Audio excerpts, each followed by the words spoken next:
Nelson Chamisa, mokambi ya opposition na Zimbabwe, abimi mobimba na likama molongo ya mituka azalaki na kati mosali. Bayi opposition bapameli bilenge ya ZANU-PF lingomba lizali na bokonzi.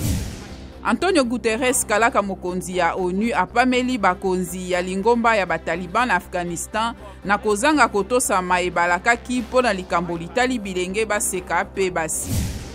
Parlement ya Libye endimi mobeko ya kopesa lisungi ya mosolo pene ya badola nkoto zomi na libota nyonso na Libye sanza mibale eleki mbula matari endimaki kopesa lisungi na baeba balanisika.